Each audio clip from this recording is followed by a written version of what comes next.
नमस्कार, मैं अनुज कुमार। साथियों, आज की जो वीडियो है बहुत स्पेशल और निर्णायक साबित होने वाली है। जैसे कि आप सभी जानते हैं कि जब भी मैं कोई अपडेट देने का प्रयास करता हूं तो वो कहीं ना कहीं आपके लिए कहीं ना कहीं कुछ भी हो, लेकिन आपके बेनिफिट वाला साबित होता है।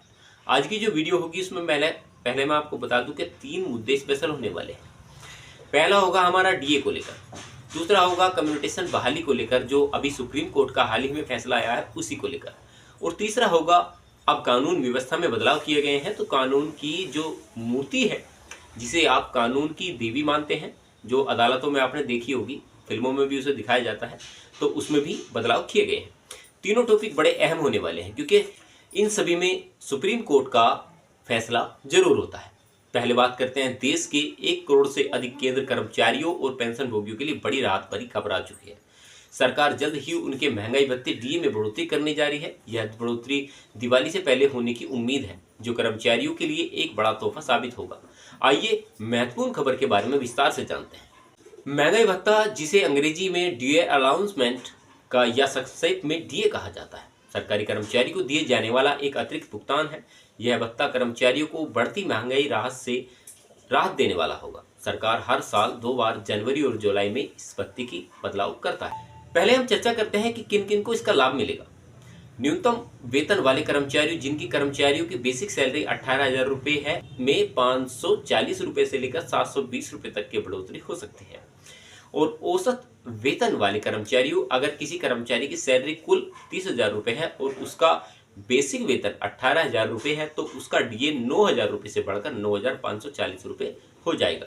इसमें 3% की बढ़ोतरी या 9,720 रुपये के हिसाब से 4% की बढ़ोतरी होने वाली है। जनवरी से जून के लिए इसकी घोषणा आमतौर पर मार्च में होती है। जुलाई से दिसंबर के लिए इसकी घोषणा सितंबर या अक्टूबर में हो पाती है। इस बार जुलाई 2024 से लागू होने वाली घोषणा की अक्टूबर 2024 में होने की उम्मीद है। यह घोषणा कैबिनेट की बैठक में की जाएगी। किसको मिलेगा फायदा, उसके बारे में भी चर्चा करते हैं। इस बढ़ोतरी का फायदा कुछ चुनिंदा लोगों को मिलेगा। केंद्र सरकार के सभी कर्मचारी, केंद्र पेंशन भोगी, केंद्रीय स्वपन निकायों में कर्मचारी, कुल मिलाकर लगभग 1 करोड़ लोगों को इस बढ़ोतरी का लाभ मिलने वाला है। 7वें वेतन आयोग और महंगाई भत्ता। महंगाई भत्ते की वर्तमान प्रणाली 7वें वेतन आयोग की सिफारिशों पर आधारित है। आइए इस आयोग के बारे में कुछ महत्वपूर्ण तथ्य जान लेते हैं। 7वें वेतन आयोग का गठन 28 फरवरी 2014 को हुआ। रिपोर्ट आयोग ने 19 नवंबर 2015 को अपनी रिपोर्ट सरकार को सौंपी। लागू होना, सरकार ने इस आयोग की सिफारिशों को 2016 में लागू किया था। महंगाई भत्तों का हमारे जो अक्सर आम जीवन पर क्या प्रभाव पड़ता है। महंगाई भत्ता सरकारी कर्मचारियों के लिए एक बड़ा महत्वपूर्ण सवाल है। इसके कई कारण हैं। मूल्य वृद्धि में सुरक्षा, यह भत्ता कर्मचारियों को बढ़ती महंगाई से बचाता है। क्रय शक्ति का संरक्षण, इससे कर्मचारियों की क्रय शक्ति भी बनी रहती है। जीवन स्तर का रखरखाव, यह कर्मचारियों को अपने जीवन स्तर बनाए रखने में मददगार साबित होता है। मनोबल बढ़ना, नियमित बढ़ोतरी से कर्मचारियों को मनोबल ऊंचा रहता है। महंगाई भत्ते में होने वाली यह बढ़ोतरी केंद्र कर्मचारियों और पेंशन भोगियों के लिए बड़ी राहत साबित हो सकती है। यह बढ़ोतरी उन्हें बढ़ती महंगाई से निपटने में मदद करेगी और उनके जीवन स्तर को बनाए रखने में सहायक होगी।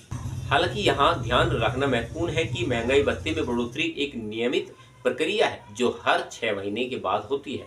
यह बढ़ोतरी कर्मचारियों में महंगाई से राहत देने के लिए की जाती है, न कि उनकी आय में वास्तविक वृद्धि के लिए। इसलिए कर्मचारी को अपने खर्च और बचत की योजना बनाते समय इस बात का विशेषकर ध्यान रखना चाहिए।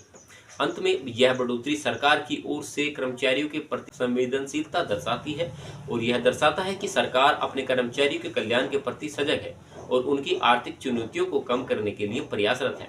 आने वाले समय में कर्मचारियों को इस बढ़ोतरी का लाभ मिलेगा।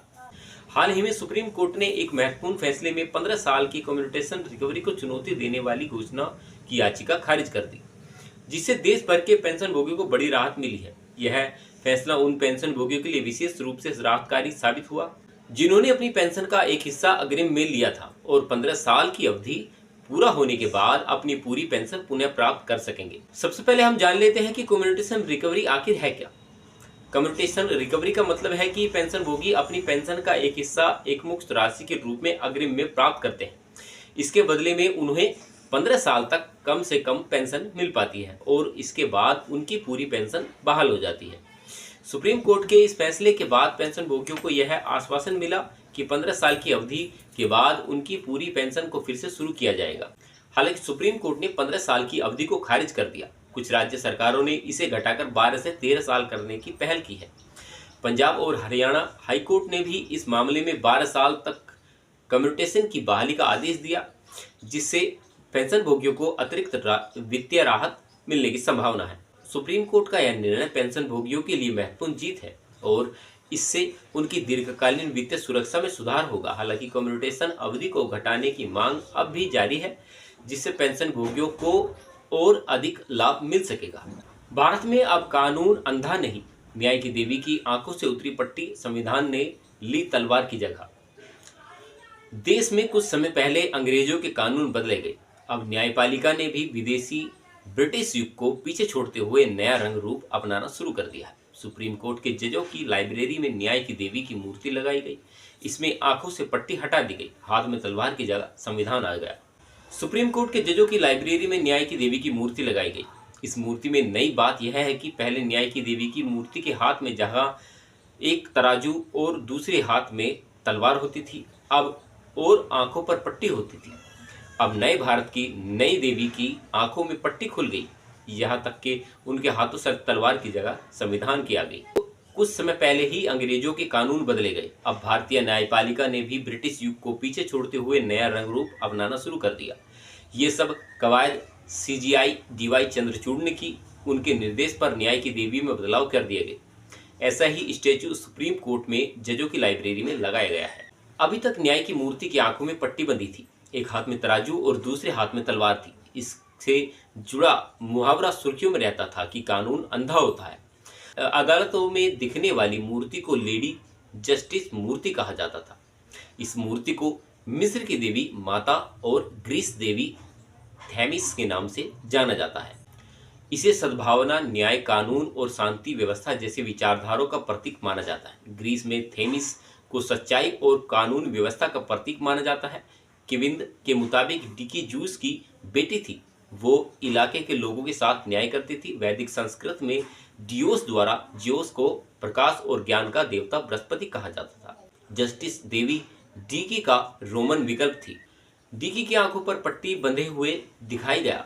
न्याय की देवी हाथों में तराजू और तलवार लिए महिला न्यायाधीश आंखों पर पट्टी बांधकर न्याय व्यवस्था को नैतिकता का प्रतीक माना जाता है। जिस प्रकार ईश्वर बिना किसी भेदभाव के समान न्याय देता है, उसी प्रकार यह न्याय की देवी भी समान न्याय देती है। तीनों मुद्दों को लेकर आपकी क्या प्रतिक्रिया है? किस भी टॉपिक पर आप बात कर सकते हैं और जो आपके सवाल थे या उनके जवाब जो मैंने देने की कोशिश की, वो सभी इस वीडियो में शायद मैं दे चुका हूँ। अगर जब भी आपके मन में सवाल हो किसी भी टॉपिक को लेकर, तो आप वीडियो में कमेंट्स कर सकते हैं और लगातार हमेशा उठाता रहूँगा ऐसे ही सवाल, ऐसे ही एक नॉलेजेबल और विश्लेषण मुद्दों के साथ मिलते रहेंगे। बस आप अपना ख्याल रखें और अगर आपको लगे कि वीडियो शेयर करना लायक है तो वीडियो को शेयर कर सकते हैं और ज़्यादा से ज़्यादा चैनल को सब्सक्राइब करें और इस मुहिम में हमारे साथ जुड़े रहें कि वोट फॉर OPS का जो नारा हमने शुरू किया, हम उसे छोड़ेंगे नहीं, लगातार उस चीज़ का एक विश्लेषण मुद्दा निकालते रहेंगे। नमस्कार, तब तक आप अपना ख्याल रखें, तब तक के लिए जय हिंद, वंदे मातरम।